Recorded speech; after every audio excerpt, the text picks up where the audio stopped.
The Nikki Glaser Podcast. The Nikki Glaser Podcast. Here's Nikki. Hello, here I am. Welcome to the show. It's the Nikki Glaser Podcast. I'm Nikki Glaser. Andrew Collin is here. Noah is here. Noah, I'm not going to lie. I never remember how to pronounce your last name, and it's so embarrassing. Like, I can't tell you that in person. Like, I have to do it on air when we're like, for some reason, it's easier for me to say really embarrassing things and things I'm ashamed of into a microphone when it's like live than to like personally say to you, I honestly never say your last name because I just freak out because I haven't memorized how to pronounce it. So I'm going to guess and you just let me know, like, if there was a gun to my head, I was going to say dumb idiot. Avior. Oh, what did you say? No, that's it. Avior. Okay. Avior, yeah. I'm going to remember it from now on because I'm always going to think of avenue because it's always like avior. You know, like I think of but I know that you hate birds, so it's not avian. I don't hate Avior, all you know what I birds. I mean? just hate pigeons. Which are of the avian family. So that's how I'm going to remember it. Yes.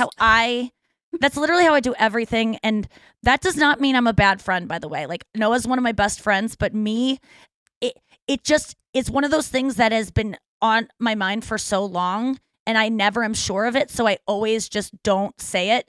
But I just want to get honest about it because it doesn't mean I'm a bad person. It doesn't mean I don't love Noah.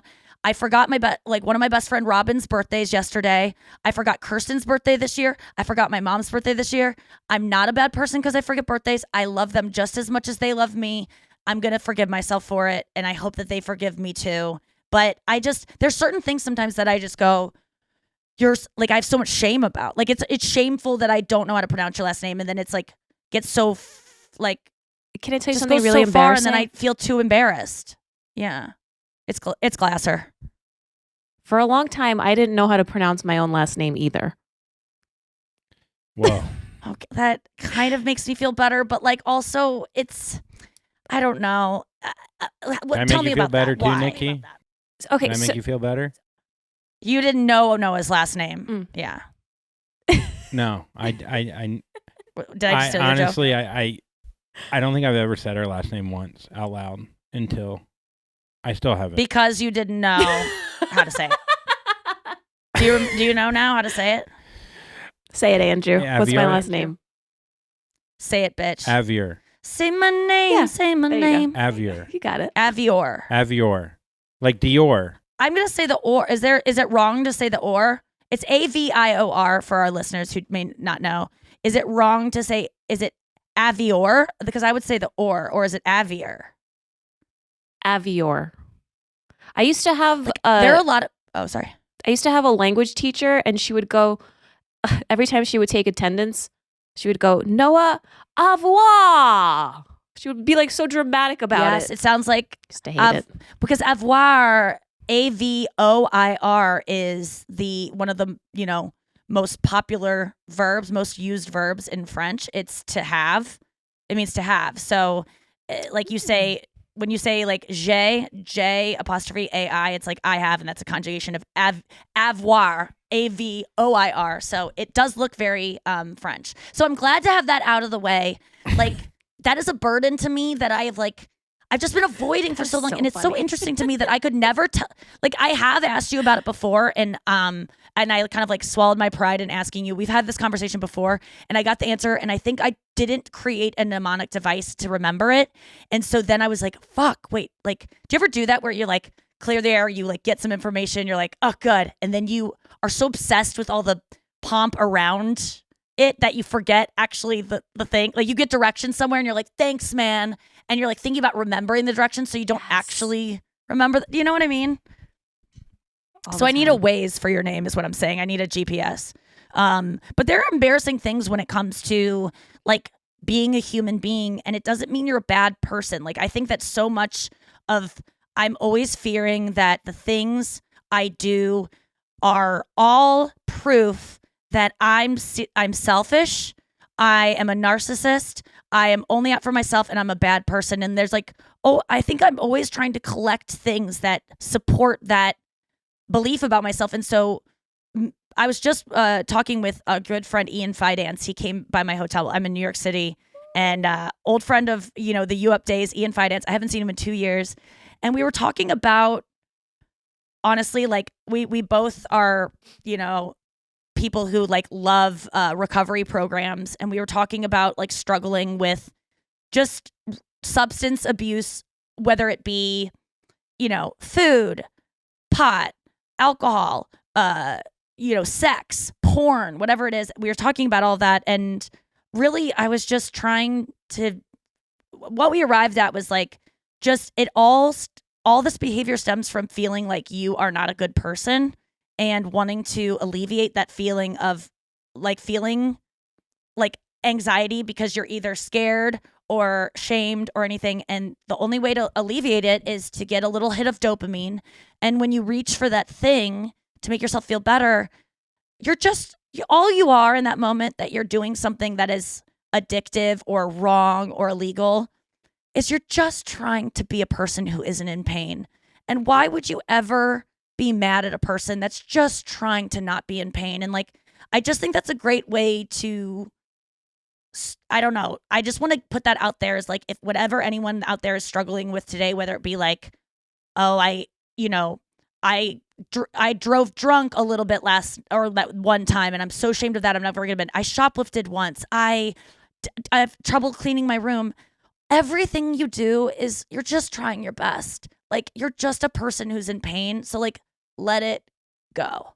And so it's like a nice reminder for myself that when I think that if I wouldn't have met with Ian and had that conversation, I think I would have just said, and Noah's here, and not said it. But I'm just like, I'm not a bad person because I don't know how to pronounce your last name. I love you. It's just because I don't know your last name, and I haven't, I just felt really bad forgetting my friend's birthday last night. Certain people react the way Noah is. She would never be like, how can you not know but there are certain people that, I was that way for a little while with Collins because people add S on my last name, and I'm like, are you even my friend? How do you not know that I don't have an S?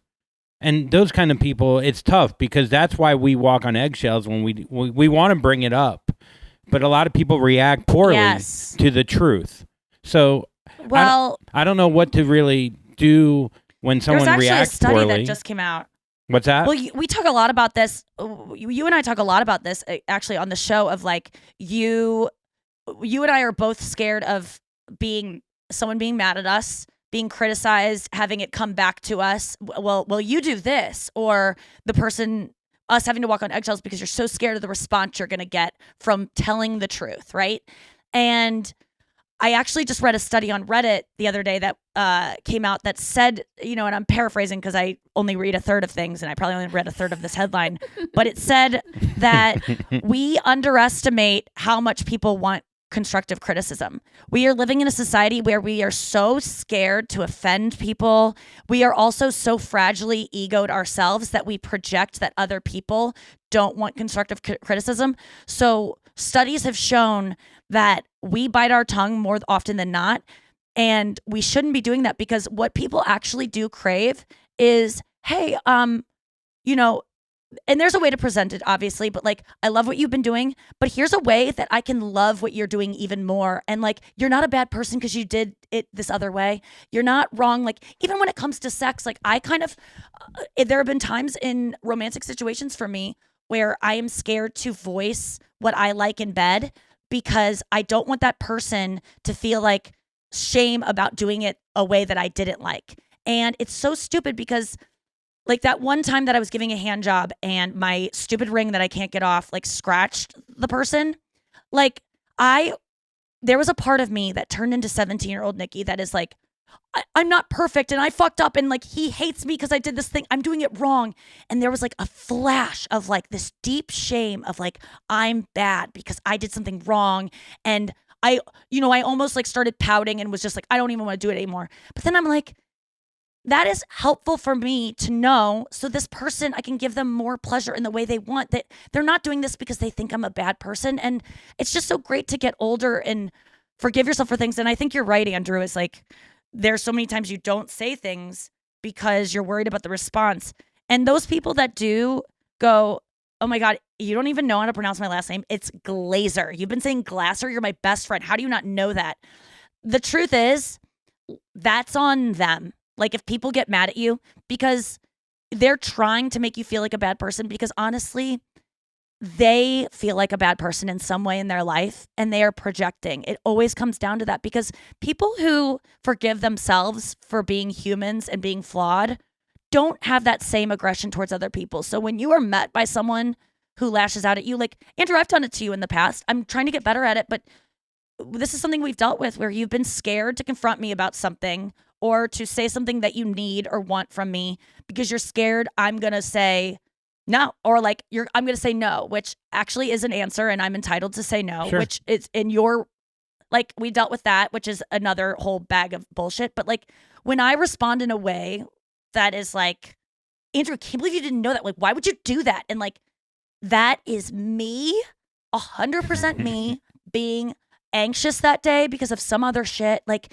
and I'm taking it on you because you are the easiest, like much like what you grab to soothe your anxiety. Like for me, it's porn or masturbating or overeating or, you know, these things are things that get my dopamine up so that I don't have to feel anxious. Sometimes the thing that I grab that is, you know, better than drinking for me, better than kicking my dog, whatever else might happen if I didn't do those things. Sometimes that thing that's the least harmful thing I can do for myself and others is being a little bit of a bitch to Andrew. And that doesn't mean that I chose the right thing. In that moment, that was the only thing I could do. And this takes us really to the Will Smith thing, because I've been thinking a lot about this. And what I realized was Will Smith is someone who is in immense pain, because you don't do that unless you are. You just don't. And I'm getting to a place of real empathy for him, because this is what happened with Will Smith. This is what I think, based on how I respond to things and how I've lashed out. When he got that look from Jada after he laughed and processed the joke, and he got that look from Jada, for him, like we all are met with choices in life of like, what am I going to do? I'm feeling anxious right now. I'm cornered, and there's a couple options for me, right? Sometimes for me, those options are smoking pot that I do have in my drawer in my room still. I know there's some pot, or that I haven't done since August, or it's eating this entire thing of hummus with my finger and kind of numbing out. For me, sometimes I overeat the hummus and I eat way more to the point where I feel like I'm sick, because that to me was the better choice for me in those two. Those are the only two things I had to soothe my anxiety, right? Now for Will Smith in that moment, he is in a similar situation. He does not have, he can't meditate. He doesn't have the options to soothe his anxiety in that moment. First of all, he has anxiety about he's already had jokes about Jada made. He already knows that he's going to feel the wrath of her for like her being in a bad mood because of these jokes later on, or whatever's going to happen afterwards. He's already thinking of that because there's been a couple jokes already, right? We don't know what else is going on in their lives. And then they get to that moment and he's feeling anxiety about the award coming up. They get to the moment. Chris Rock says the joke. Will laughs uncomfortably because he's probably just thinking about other things, didn't even hear what Chris Rock said. He looks over at Jada and he sees the face that she gives him. And what he knows is on the other side of that look, whether it's her punitive silence in the limo on the ride to the party, whether it's weeks of her shutting him out, whether it's her, whatever it is, right then he had two options. Deal with Chris Rock and lash out at him and like get rid of this anxiety by doing that, or deal with what is on the other side of that look from Jada. That was his two options, fight or flight in that moment. And he chose deal with the Chris Rock thing. Now, okay, so now he has a new corner. He's choosing that one because it literally is less painful to him than whatever is on the other side of that Jada look, which leads me to believe their relationship and what is going on there is messier than we know, because he chose punching Chris Rock over dealing with that Jada look. So we don't know what's going on in the relationship, but I'm guessing it's not great. So then he goes to Chris Rock, and now he has another corner he's backed into. Do I say something back to him, or do I punch him? Let's say those are his two options. He has these are like, you know, you're in a car and you see a car crash in front of you and you either go around it or you push on your brakes. What are you going to do? Swerve? We always have these options. Which one am I going to survive more? And for him, the option that was better in that moment that he chose was slap punching, I think, Will Smith, because either he didn't have the Chris right Rock. words Chris Rock. Either Will Smith did not have the right words, or he isn't a man that could put his anger into words in that moment, or he thought that maybe his words were going to make him look stupider or affect his life and his livelihood and cause more pain than the punch. But he only did the best that he could in that situation. And I'm serious. Like, I know that's the best he could do. Guys, literally, yes. That was all Will Smith could do in that situation. I am not angry at him for it. And you know what? The Academy not pulling him out was the best they could fucking do. And you know what? It wasn't fucking good. They should have done something, and they had a lot of time to make those decisions to pull him out and to have repercussions for what happened. What do you mean by best, though? It was out of the options he had in that moment. Yeah. In those options, like, he didn't. I know you're like, well, he could have just. What about the option of not saying anything? But I think saying But best. for him, that option was more painful. But it's the best out of two. It's the least, not best being the least harm out of the two options being the best. The best like for the him. devil, the best for him, because in that moment he didn't have any other option. Like, if he had the ability to stay, like, he would have. No, like, I think like I always say about, like, when people. I think Chris Rock epitomizes Yeah. every single joke he's heard over the last 10 years, especially recently about his wife. No, Will having, Smith. Will Smith. What's that? No, but Chris Rock epitomizes. Sorry, you're saying Chris. We keep. No, Oh. I am. I'm saying it right. Yes. What I'm saying, though, is that at that moment, there's been so much buildup before that moment that Chris Rock could have been like, he was just the face of a million jokes Will Smith has heard over the Absolutely. last 10 years. And what I have learned is, Well, that was the corner. He was backed into a corner. Yeah. That was the final showdown for But- him. so That was it. Like, that was the moment where it was like, I know, but I've heard. Staying quiet for Will Smith before, with all the jokes that were made against Jada Pinkett Smith before, when he was staying quiet and put up with it, that was him choosing quiet over punching someone. And it got to the point where staying quiet and putting up with whatever was on the other side of that Jada look was more harmful to him than doing what he did. He did the thing that was going to cause the least harm to him, which ended up being punching Chris Rock. But that's what I'm saying. It's like, you're right. It was all. The other thing about Will Smith is that, I've heard this from other people, so obviously I'm just repeating what I've heard, but in his book, it talks about his own mother getting abused by his father, and he never stood up for his own mother. So he never stood up for the woman that he loved, that he respected, that he cared about the most in the world, which is now obviously Jada, even though, she fucking cheats on him. How could he fucking care about her?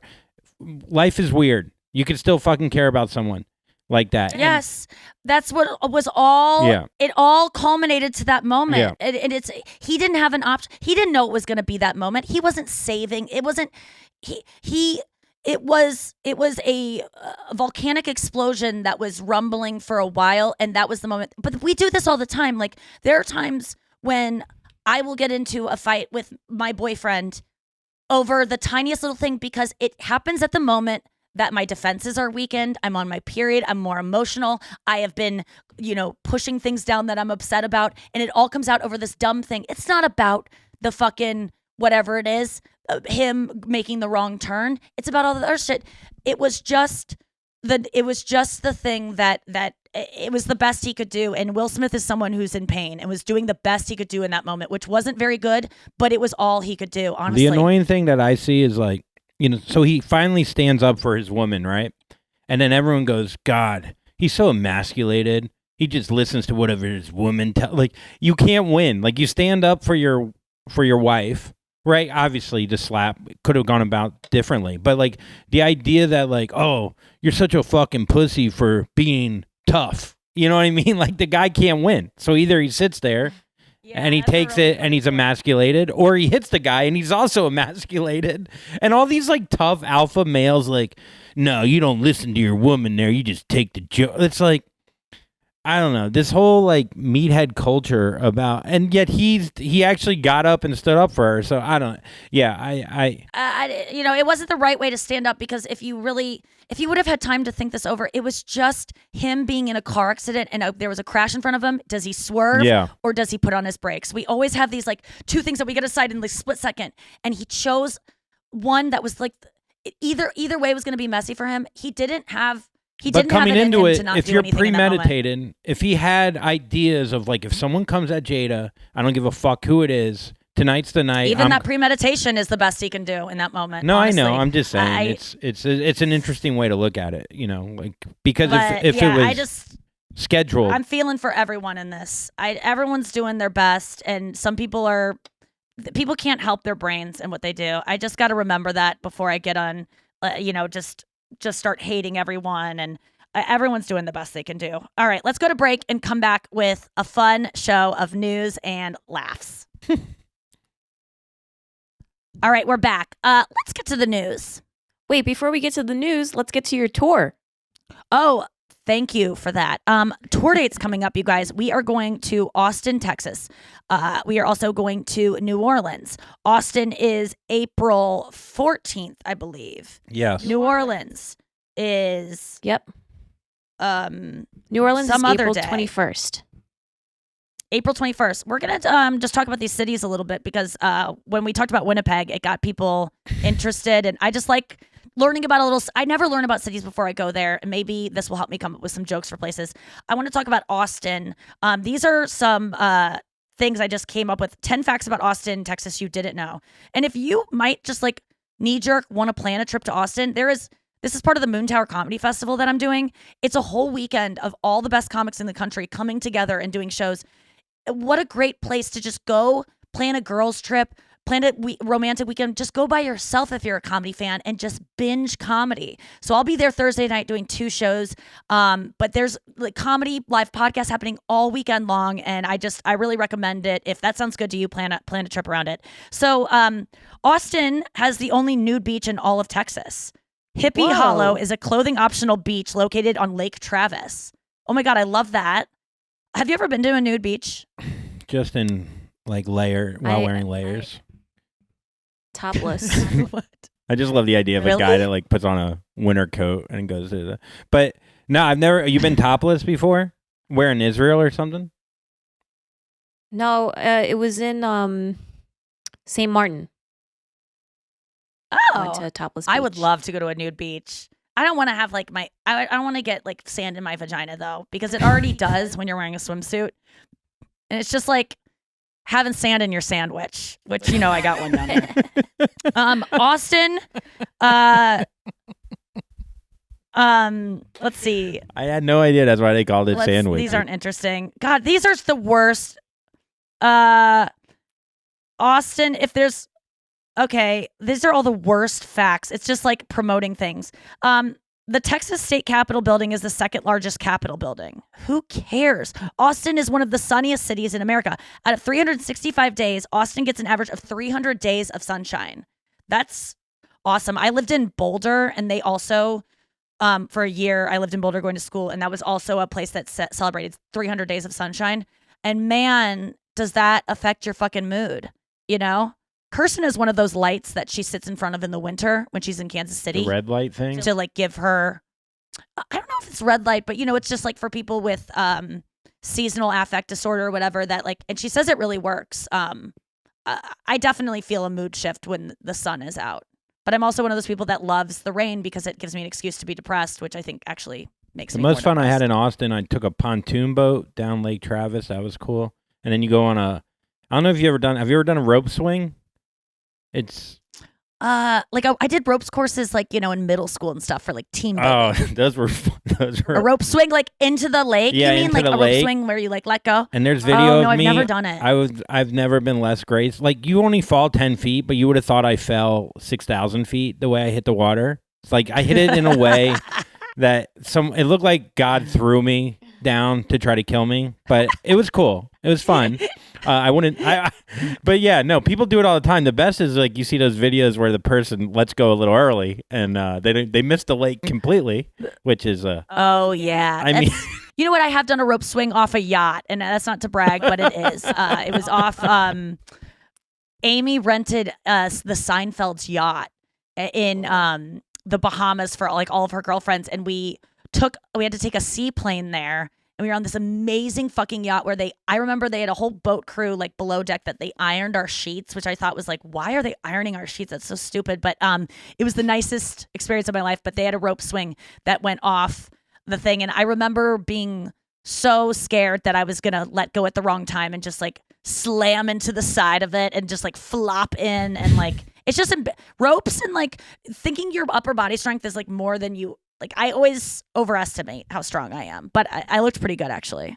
I should post it. Yeah. And then Austin, Austin's just like a cool fucking city. The people are cool. Comedy's always great there. I haven't been back in so long, and I've moved the state a million times. So like, I'm so appreciative of anyone coming out to the shows, and I'm gonna have a lot of comedians, and like you're gonna be there, but I'm gonna have like a lot. Like I think Dr. Drew's coming to one show. Like I'm getting a lot of like the comedians that are in town are coming to my show. So there's gonna be an added element of me feeling like very excited to like perform for my peers, because there's usually when you're performing, there's not other comedians in town like scoping out your show. And so that'll be fun too. And yeah, I went on stage last night for the first time since like December. At the Cellar. And At the yeah, How'd the that Cellar. I feel? did 3 sets. Dude, it was so fun. I'm working on this new bit that I always knew I was going to talk about this one thing that happened to me, and it was always so embarrassing and kind of like shameful, and something that I thought that people would judge me for, that I just needed space from it. And I've had a year away from it, and now I'm ready to like talk about it. And for the first time last night, because all their phones are tucked away in these little cases and things like that, I felt comfortable. Like I went on stage and I wrote an entire new 10 minutes last night. I like sat down and wrote all these jokes, and it's hard to memorize all of them, but they really hit. There's some really special stuff going on, and I'm really excited about my next special, because I have been talking to my boyfriend about it, and we're like talking about what I want to do. Like we were watching Bo Burnham a lot the other day, and we were just talking about like, this is because he'd never seen Bo Burnham. It was one of those things where he was like, oh, this kid's annoying, and like wrote him off. And I was like, you just trust me. You got to get into it. And he was blown away and really inspired, and was like, Nikki, this is what you need to do with the guitar. Like this is, you like, and that's the way I felt. I was like, I need to like start saying more and being like as honest as Bo is. And I have been doing that, I think, but there's a new story I want to tell. And he told me, which is a great way to look at anything creatively you're going through. It's like every joke you write, everything you do should answer the question, what's the story you're trying to tell? Like, what are you trying to tell people? What's the story you're trying to tell? Like, he said that he worked on a production, like anytime he works with this production company, Done and Dusted, they do these big events like the Emmys, Grammys, and like iHeartRadio Awards. And they're, the main guy, David Jammy, always asks, what story are we trying to tell? That's what they always start with. And I love that. Like, even an awards show has a story to tell. And, this is getting into like Andrew of you being like, but sometimes I just like to make a silly joke that doesn't have a fucking overarching meaning. But that's a story to tell. It's like silliness is important. Like that could be the story. So I'm just excited. And I'm also excited we're going to New Orleans. And I want to just do a couple fun facts about New Orleans. And also Andrew obviously lived there. Yeah, I lived there. All right, but before Andrew says one, I have an interesting one. Did you know that Bourbon Street is not named after the alcohol? I know. What? It's named after the chicken. What? No, it's named after a royal family. Oh. Is bourbon the drink named after the royal family too then? Like, are they both named after the same thing? I did not look up that fact. All right. Okay, Bourbon Street.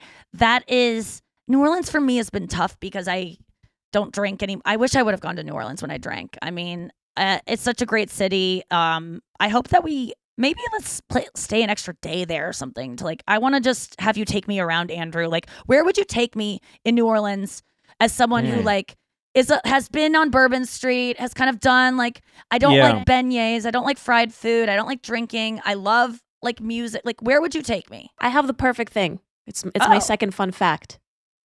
Yes. New Orleans features many above ground tombs. I love those. Yes. Many. They I close mean, at like literally 3 o'clock, though. thousands. They can't put them underground because of the water level. They'll just be floating Okay. down there. I love going through An interesting fact about New Orleans is like you could live. Everyone like lives pretty much next to a cemetery where everyone's above ground. It's just like right, and it becomes in a way where it's like, oh yeah, all those people are just float like like just above. Like I don't know. It's like wild how like normalized what it becomes. People like in New Orleans, like you People live there. are- Like you lived in St. Louis. Now you lived in Florida. Yeah. You've lived in New York. Like what's the vibe in New Orleans? What are the people? Well, like? here's the thing: when you go to college, it's you are like excluded from kind of the culture or the people from there. You know, you kind of stick to your own. That being said, you know, there's a shirt or a phrase that's very popular in New Orleans called "Third World and Proud of It," and I guess the idea is like loud conversation, saying the wrong things, dark humor, obviously, you know, throwing up on your own genitals. But like really like just so they've seen some shit and they're okay with like so that show can be like dirtier. We can Oh like my go there. There's God, not you gonna could, be like, it's not gonna be touchy. It's not gonna be like groans. Like these people can fucking get it. almost to the they've seen point where it'd debauchery. be hard to like entertain, hard to shock them. You know what I mean? Like Oh, that's gonna be a challenge. Come to our New Orleans show and watch us try to like get you to clutch your pearls or your beads that you got for showing your tits. And I feel like with New Orleans too, it's like just one of those cities where whatever, you know, when I did drink, but you sit at a bar and you feel very quickly comfortable talking to the person next to you that you've never met, and you might hear a story that most people would probably not tell anyone, but it's like the story they lead with. And I think that's kind of where I've gotten that kind of attitude from. I remember going from New Orleans to then living in like Hermosa Beach, California, like straight from there. And I was not ready for that. Like for people putting on airs and like being more like just uptight and so I would lean into getting all their fucked cards. up in Hermosa to the point where I couldn't walk to prove that I was like that was a mental illness too, but like to prove how New Orleans I was, and you guys don't get it. I have some libations. I love it. Yeah, so I really wanna I love this. This is actually so helpful because I feel like when I go to cities, I don't try to like know anything because I'm just like, I get scared of getting it wrong or being like, I hate being an outsider, I hate being a tourist that like doesn't know. So I don't even attempt to know because it's like not asking Noah how to pronounce her name because it's like, I'm so ashamed that I don't know it that I don't even You know what I would do with you? But I'm glad to like get into this. I would take you to like this place called Tipitina's, which is just a small music venue where like I don't know if you've ever seen like a band called The Meters. It's like this brass band. It's like 15 guys all on the stage at the same. The energy is just. I saw you were gonna say Speed. I saw P Funk there, in the Funkadelics. Is it P Funk? Yeah. Anyhow. Wait. Oh yeah. I know who that is. I think. Wait, I don't know. He has long dreads, like colorful dreads. He was in PCU, the movie. Anyhow, but like I think live music for you in New Orleans, that would be something that you would absolutely love, and the energy of it. That was awesome. Maybe we'll talk a little bit more about those cities, but every show I think we want to cover a couple cities that we're coming to just so we can learn about them and get the people that are from there excited about it. And if you have any fun New Orleans or Austin facts to share with us, please send them in and we might feature them on the show. Okay, let's get to the news. You heard it here first. Yeah, you heard it here first. Oh boy, it's Wednesday, folks. You know what that means? It is Wednesday. It's hump day, baby. We're in the middle there. It's only going to go up from there, or is it going to decline? No one knows, really. But having all the swells out there. And back to you, Noah. All right. Sandra Bullock swears by the $7 drugstore product for youthful skin at 57. Can you guys guess what it is? Swears by this $7? product. I'm guessing Neutrogena cleanser. I'm gonna guess coconut oil. Okay, well, you're both wrong. It is Preparation H. Hell yeah.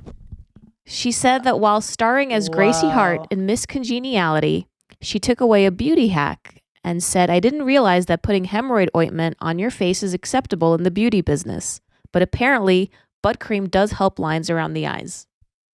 Okay, I guess it like plumps them up. Like I've heard of this before for like just puffiness. Does it de-plump or plump more? I love it. It constricts blood vessels, constricts which can reduce puffiness. Okay, sorry, that's what I meant. I I don't know why I was thinking like filler, like usually when lines go away, it's. I think you were thinking about two but- hemorrhoids under your eyes. Well, I was also, yeah, I've got a tail coming out of my fucking cornea. No, I guess I think of like, I love these little, because from yesterday I was on set, I did Beat Bobby Flay, and my makeup artist goes like, oh, you have beautiful skin. I've been hearing that a lot recently. And it's spirulactinone is the 100 milligrams I take every day. That cleared up my acne. But honestly, I wash my face with like any old face wash. I don't really have a brand. And then fucking that stupid serum from The Ordinary, plant squalane, 100% plant squalane, $7 for a thing.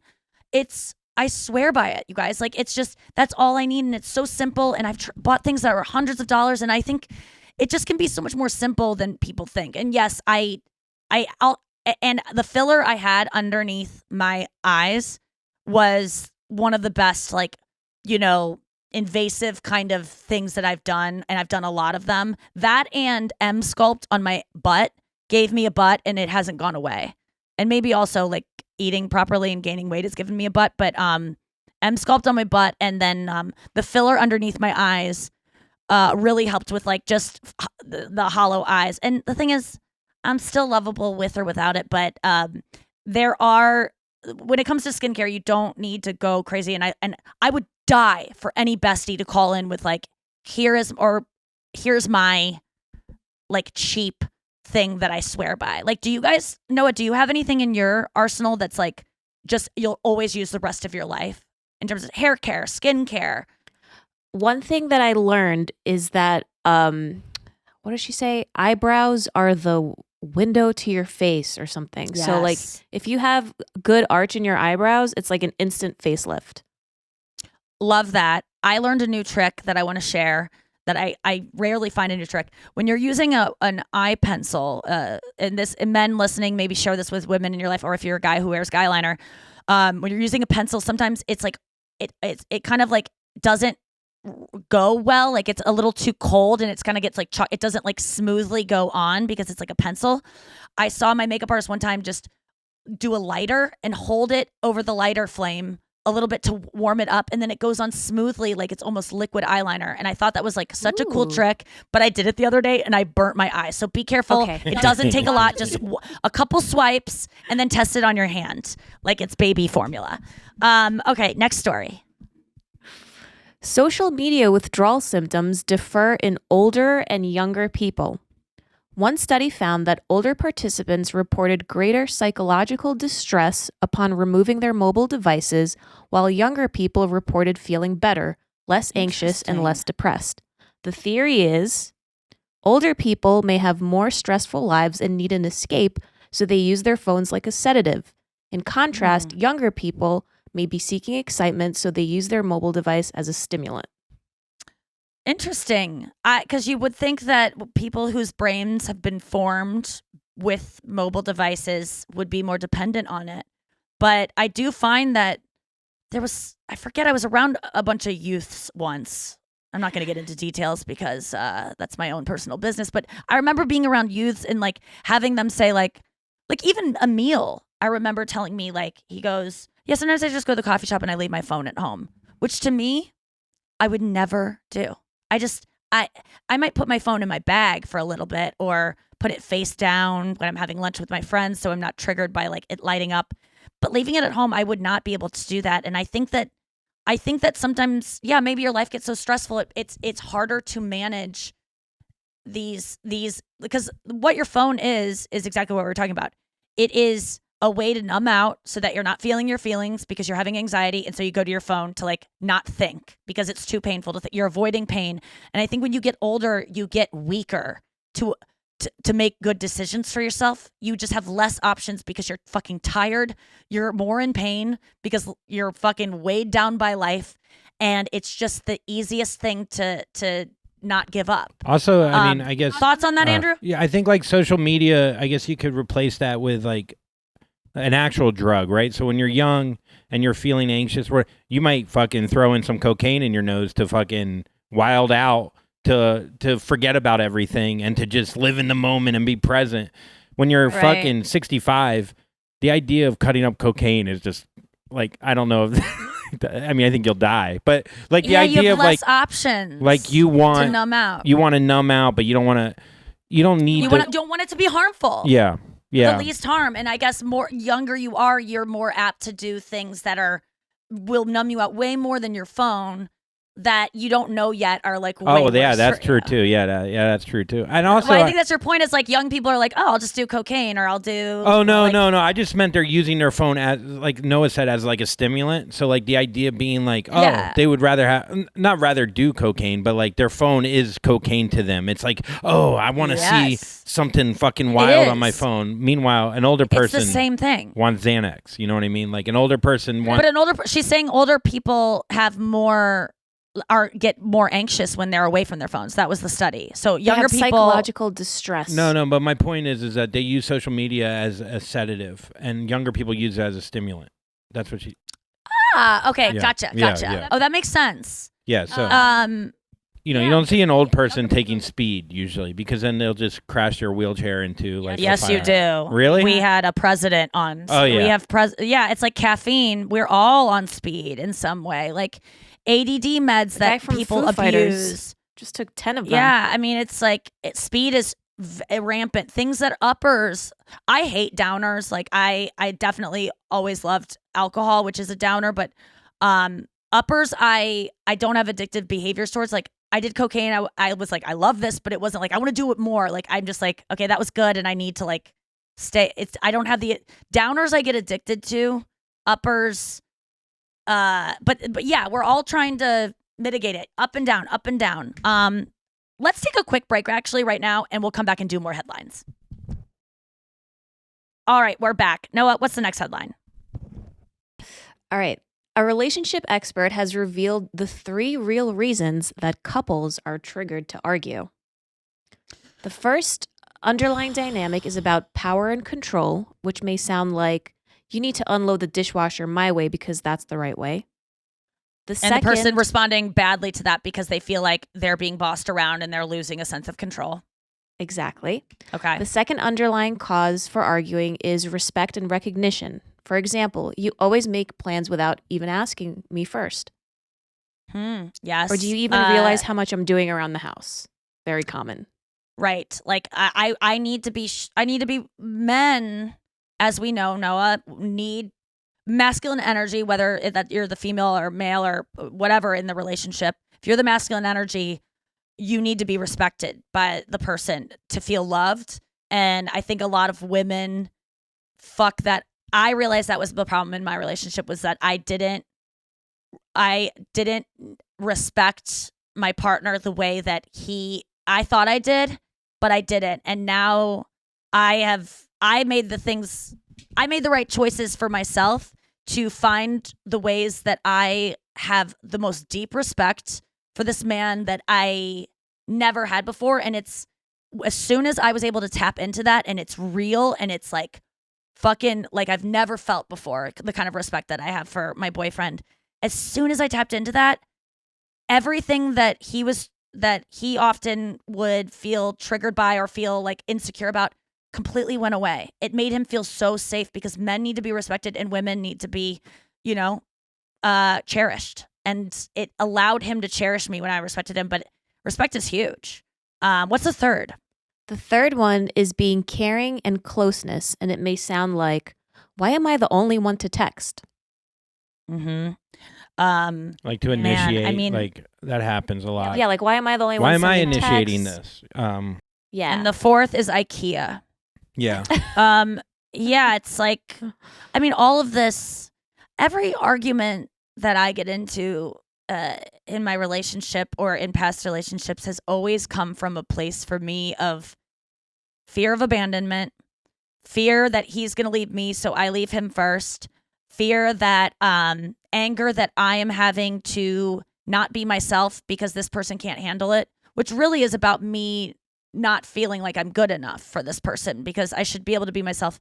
And it has led to resentment of like, God, I have to like act like I'm okay right now because this guy will be mad at me if I'm not okay. And then I get mad at him. But really, it's on me. I shouldn't be with someone that can't handle me. What am I doing?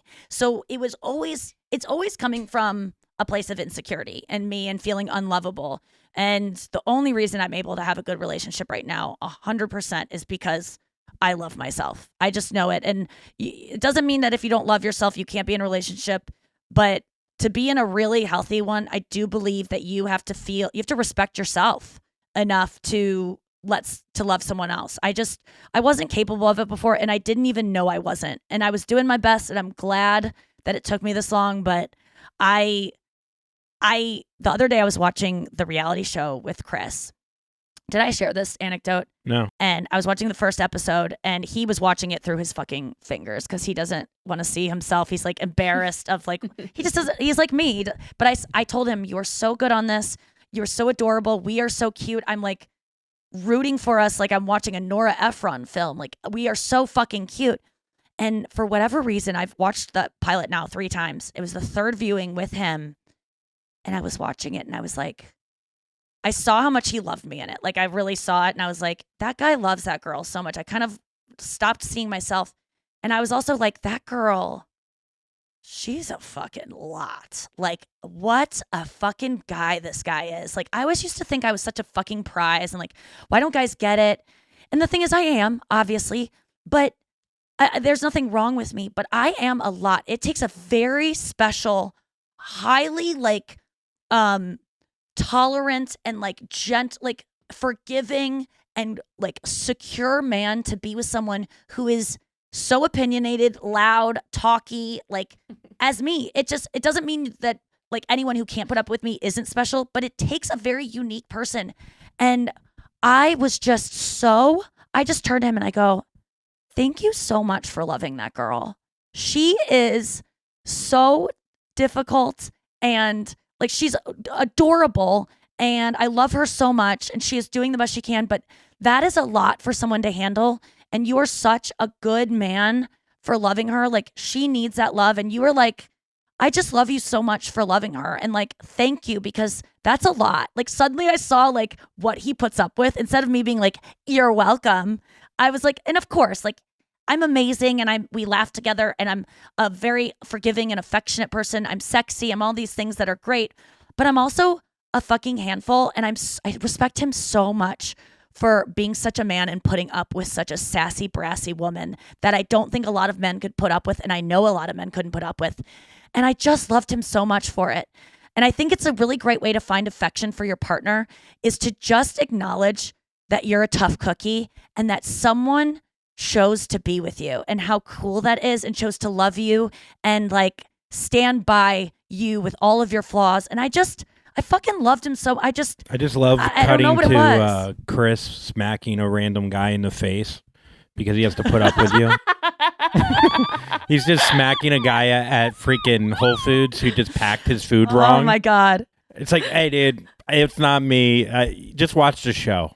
Just watch That reminds me, dude, that like, Noah, I don't know about you, but when I saw Jada Pinkett Smith not like get up and go like, Will, stop. Like I was so embarrassed for her. And I thought like in that moment, if I were her, I would have been mortified that my boyfriend did that. I would have been very embarrassed. I wouldn't have been like, I know, I think she did. And I didn't relate to that at all. And I don't know, Noah, would you like if someone, insulted something about you, would you like Avi to like stand up for you in that kind of way? And in what kind of way would you have liked? Do you get horny for like him like standing up for you or like defending you, protecting you? I think it depends like in what way, but if we were in a similar situation like in a parking lot and like if he reacted that way, it would only escalate it and I would be completely turned off by that. Because it would be actually putting you more in harm's way. Yeah, exactly. And it's like by escalating. Too like too like barbaric for me. Like I kind of the other day when I was on Stern, I was looking at the clip they posted and I didn't see the comments because I just knew that it was going to be upsetting to me because I was a girl with an opinion and that is not met well by men. They're very a lot of times. Oh, you God. Had I didn't even look. But there were 800 comments, and I was like, no, ugh. but it was and I was so tired was that day. I was just, ugh. It was very concise and like right straight to the point. It was it was Oh, great. good. I'm glad. I really was kind of like embarrassed of that and didn't repost it because I was like, I don't even know what I said. I didn't even want to listen to it. But I want to say that I saw 800 comments and it had just been posted. And I was like, oh shit, this is either like very positive or very negative. But I just know there's going to be some stuff in there that's really mean because I saw one mean tweet that was like, oh, Stern, this is the decline of Stern. Like of any comedian to call in, all they can get is Nikki Glaser. And it was like, oh God, it just made me feel like he's probably ashamed that I even called in, or like it just made me. Yeah. It was the worst thing to read, but I didn't mean to read it, you know. And I said to Chris, like, I'm having a rough day because I saw 800 comments, and I just know I'm just predicting that so many are just so mean, and I almost wanted him to go read them and like go in there and like write back to them, or like fucking just Edit like them. get in there and Yeah. like just write back to these people, like the way that I used to do for Amy. Like Amy used to get trashed on fucking Daily Mail, and I would create fake accounts, you know, anonymous accounts, or as myself, and on Reddit, and I would go, you don't know what you're fucking talking about. Calling her a joke thief is just a way to diminish her. She's not a joke thief. This is a fucking street joke that she knew was a street joke to set up her other joke. You're an idiot. You don't know what you're talking about. Sit this one out, non-comedian, because you're adult. Like, I used to defend her all the time, and it felt so good. And I love when people come to my defense, but at the same time, it doesn't ever work. This doesn't get through to people. But there was something that wanted me to.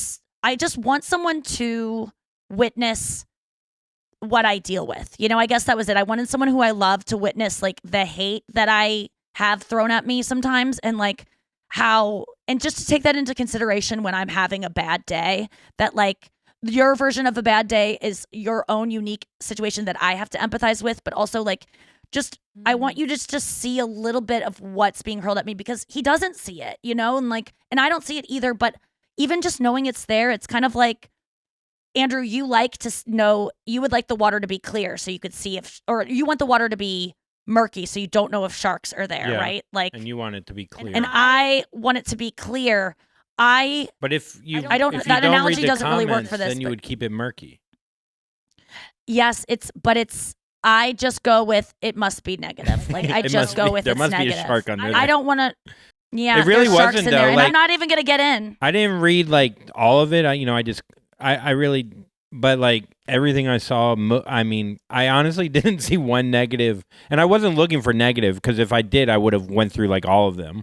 You know, it was Yeah, all. I almost sicked you on it. There's just times where I just know it's negative, and I know that you are gonna see it because you're really good at like, just like you're good at like, you're proud of me, and so you look at the stuff, like you always come from a place of like, oh, like you're always so proud of me, and I'm like so appreciative of like anytime I get good news. Andrew is always just like, dude, that's fucking awesome. Like, it's weird to give your friends in the business good news that doesn't involve them sometimes, because it can be like, it can be threatening, and like it's hard sometimes. Mhm. And like I just want to say, Andrew, I really appreciate what a good friend you are to always Thanks. celebrate my achievements and like look out for me, and like, and you're just, it comes from such a good, loving place, and I just like really appreciate your friendship in that way, because it's not always easy to do, even for me. Mhm. When it comes to your achievements, like I struggle with like, because to me it will mean he's gonna leave me. We're not gonna be friends anymore because he's gonna get too big, and like he's like so it's hard not to go there. And I think it just takes a really strong person. So I like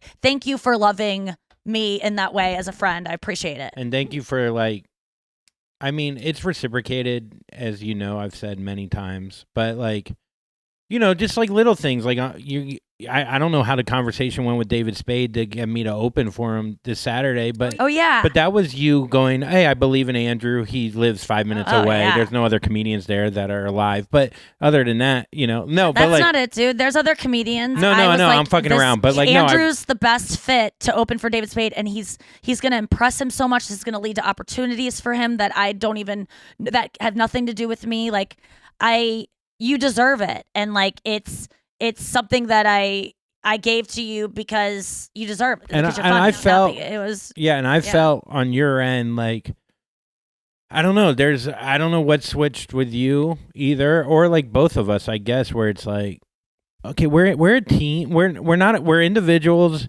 We want each other to win. It's not a fucking competition. I've said that to you before. Like, I don't want to be competitive with you. And you've said before in the past, like, no, yeah, I get. But like, I don't know, something like has changed with you that I've noticed that is I really like appreciate and like. I work on it because it is not my normal instinct to feel. And I don't like mean that by supportive. I don't mean by judging, like, oh, No. but look at you now. I'm proud of you. But no, like there is something about you where it just a feels struggle for me. so genuine. I get so jealous of people's accomplishments, and I made this decision. Like Taylor Tomlinson's special was such a like. She's so funny and she's so young.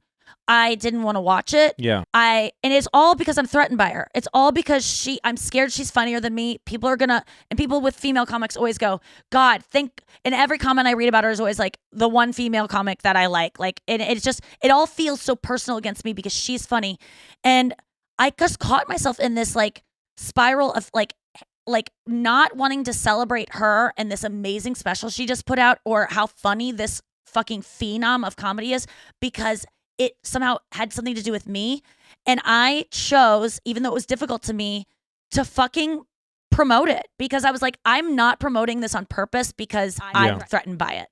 That is so dumb and so weak. And like, I'm so proud of her. Honestly, watching her makes me a better comedian. I'm fucking grateful for her.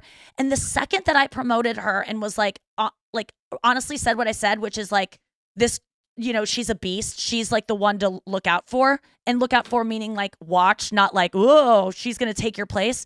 But we're all threatened. Taylor Tomlinson is so good at such a young age. And I had been there before too, where other female comics did not acknowledge me. And I thought I never took it as they were threatened by me because I'm so funny. I always took it as they don't like me. And I thought maybe Taylor, because I'm not posting about her and she knows I know, right? Like she knows that I'm seeing her stuff. Like it turns into like, she might think I don't like her. And that is so not it. It's actually the opposite. I'm such a fan that I like can't deal with. It's the same way I don't watch Mulaney because I'm just like, it makes me feel so insecure. So instead I posted about it. The second I posted about her, she writes me a DM. We're DMing back and forth and I just go, I'm honest with her. I go, you are so extraordinary. You're like, I forget what I said, but I just spoke from the heart and I didn't tell her all of this. She'll probably hear this and like find out, but I'm threatened by you, Taylor, because you're so funny and it's so stupid. And when you go into the fear, the thing that you don't want to do, when you go into it because you know it's the right thing to do and you know that it will free you. On the other side of it is like freedom. I love when I see her clips now. I like consume everything she has. I love There's this whole, no part of me that's like, oh God, like Taylor this is again. What I love about like MMA at the end when they hug each other after they like brutally tried to kill one another. Yes. I just knew- love that. I- And honestly, Taylor might get things that I am up for. If Taylor didn't exist, I might work more, to be honest with you. But you don't need to work more, dude. Let me just say though, let's not live in this world where it's like, there's a room enough for all of us. There isn't. That there's one woman per show. There can be only one quirky best friend on a Netflix thing. Yes, we're a decade different in age, but there might be a thing where Taylor gets something that if it wasn't for her, I would get it. And so I could maybe go, yeah, she could literally be a threat to me working. And even if, let's say I do need work, Andrew, let's say I do need that job or whatever. Yeah. So let's say I'm sued and I lose all my money and I do need that work and Taylor takes that job. It's still me uplifting her is going to benefit me in the end. Like I'm not like Taylor is a threat to me getting things because she is so funny. She's young, she's beautiful, she's fucking honest and cool. But that doesn't mean that I should indulge in those like jealous, envious feelings because that is just, it's coming from a place of hate. And I just want to like, I don't mean to sound like Will Smith's acceptance speech, but I want to come from a place of love. And like, it took a lot for me to do the thing that I didn't want to do, which is like tell people, hey, watch Taylor. Because I think my fans are going to go, oh my God, she's so much better than Nikki. Why am I following Nikki? Unfollow, follow Taylor, everything now Taylor. It's like, and in that way, there is room for both of us. And honestly, me watching Taylor, and which I was avoiding for so long, is been like, oh my God, I really like what she's doing here. And it like, makes me think about the way I'm approaching things differently. It's going to make me a better comic. Dude, So she I love you, loves Taylor talking about Tomlinson. mental health. She loves talking about all the She's things. awesome. Yeah, and I had her on my podcast, whatever, like a while back, and I was like, her and Nikki would be. I've talked to you about this before off Mike, but I was like, I know you guys will be friends. I knew you would be friends. Like you have, but Dude. I think sometimes you become so. You have so much common shit with like an enemy that like all it takes is one like real healthy But conversation. that's why I'm threatened by her is because we're so similar. Those Yeah. same reasons why we would be such good friends is why Yeah. I want to keep her at a distance and try to honestly, I bet Taylor would say Taylor will be me someday. She'll be 10 years down the road and there will be some little phenom that is going to be in her rearview mirror who is getting a lot of attention, and they're saying like, finally, this voice, we've been waiting for this. And it's going like it's that song "Nothing New" by Taylor Swift and Phoebe Bridgers about will you still love me when I'm nothing new, when I'm not the new girl anymore. And I was the new girl for so long. I was the young, like brat, like sassy, like kind of cute, like tell it like it is girl. And I'm not that girl anymore. Taylor's that girl now. And I'm just like her success has nothing to do with me. And she is good for the world. She empowers girls to like be more honest. And that bitch has gotten to a place of honesty and being able to put it into joke form that is so precise and expert. She's an excellent joke writer. She's a truth teller. She is young. And I know we have a lot of young listeners that sometimes don't relate to what I'm talking about. If you don't know Taylor Tomlinson, absolutely check her out. If this isn't a ringing endorsement, I don't know what is. And I want to just like celebrate people that threaten me more. She is the new host of F-Boy Island 3. I'm letting you know. What the fuck? Yeah, dude, it's bad. Yep. Yeah. That honestly could happen, and I would be like, actually, that's a good, It's not the best. Listen, I hope to work with her because like that's what this could lead to. Instead of me being like, not 1,000%.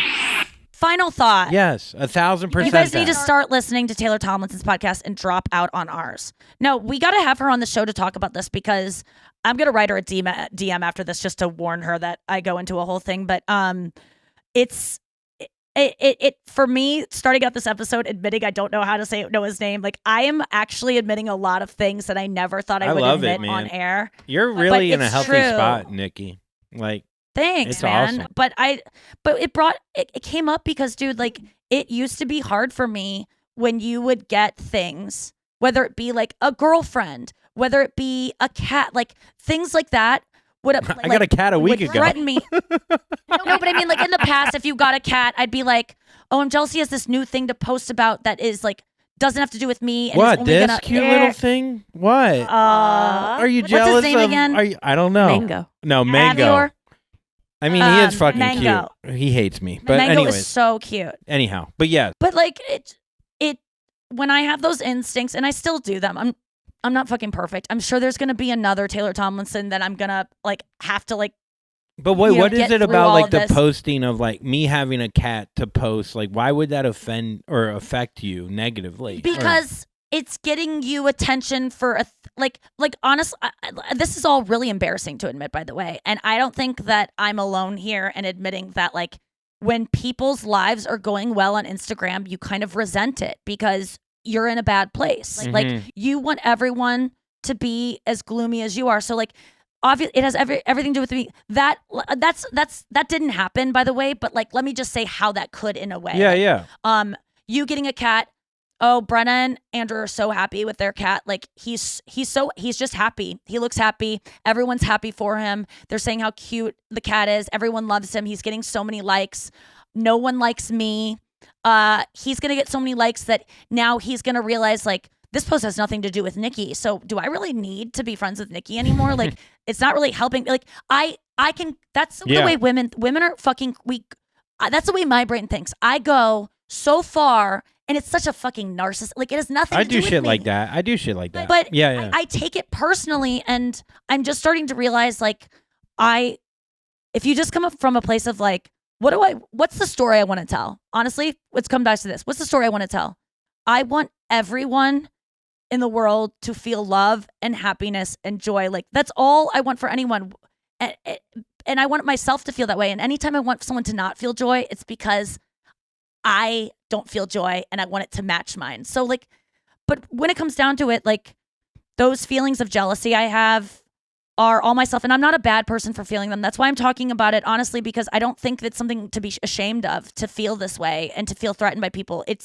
I can't help it, but it's nice to share it and to be honest about it, because I have those feelings. it just frees me. When I see you with like, whatever, like big comedians or like, you've traveled way more than I've just been in St. Louis pretty much just playing golf while you've done 15 different shows and stuff like that. Sometimes I go, oh, she's just going to forget about me. You know what I mean? Like I have those thoughts, I have those thoughts. Yes, but you've proven yes. time and time over again to me that you have my back and that I have value to you.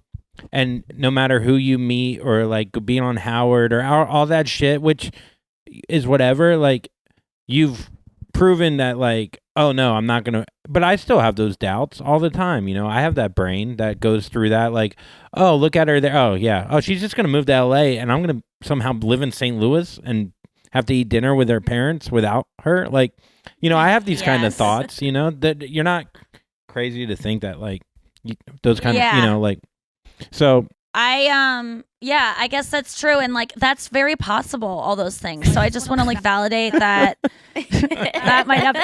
No, I you know what it comes down to is like trusting that like our friendship is not transactional, and I think that's what's gotten in the way for me sometimes, is that I feel like, oh, if Andrew wasn't on the road with me and he wasn't on my podcast and all these things, like would he be friends with me? And I think I've just come to the place where I like trust that you would. And like, it's not about the things you get. Those are great things that I'm able to like give you. And of course that's like, it's awesome for you and for me. But like, it just gets, I think sometimes when you have your friends on payroll, or like you are wrapped up in like work stuff, you start to question if you are really loved for who you are or for the opportunities you're providing or because you're like famous or whatever. And I think those were some insecurities of mine for a bit. And I just, instead of being like, I know he loves me as a friend, I just, whatever it is, and I'll find out when it happens. And if you do end up like, let's say you do end up like only as soon as a better opportunity comes along, we never talk again, right? Then that's okay. Like, then I'll deal with it. It's like, I just have to let go. And the truth is, as soon as I let go, I realize like, oh, you do, like, there's just no question that you love me as a friend. Like, there's just no question. And the flip side to that is, I constantly feel like, am I talented to deserve these transactions because I'm getting it from a friend? Does that make sense? Like, am I worthy of this, or am I only getting it because of friendship? And I have to constantly question of like, how talented really am I without the friend? Take the friendship out of it. If you were just going off my joke writing ability or whatever like that, like, would I still be, in the running, and do I, you know what I mean? So then, right, like, am I only keeping you around for your friendship and it's not about your talent? Yeah. Yes. Well, I think that it's important to know that like, and it could be both. Bottom line, it is both. Yeah. But really, if I thought that you weren't talented, I would just pay, like, I wouldn't put you on my show. Like, yeah. I would be honest with you and I have given you constructive criticism of like, when you do this, dude, it is your real, like, from my perspective, I think this is going to take you to the next level. This, not so much. And like, so I am aware of how talented you, and like, yeah, I get that too. I that's so interesting because we both are insecure about, like, you're insecure that all I care about is your friendship, and I'm insecure that all you care about is me using your talent. And it's so funny because I keep you around as my friend because you're so talented and because you inspire me, and you are the sum of your 5 closest friends. And I want 20% of my being to be what Andrew Collins got going on. Same. And that's the truth of the matter. Sweet. Yeah, no, it's awesome. And you not so much Avior. Oh. No, and Noah, it's you too. Like, you're someone I spend so much time with on this podcast, and you are one of my 5 closest friends as well. And like, yeah, I want what you. I would love to be 20% Noah, 20% Andrew. And 60% even though that's filler. mostly sauce. Yeah. We gotta go. I gotta go run to a meeting. I love you both so much. What a great episode. I'll be back in St. Louis tomorrow. We'll be face to face. And love you, besties. Hope you enjoyed the episode. Don't be and Jack, be jackalope. quick, Jack, be slow. Yeah.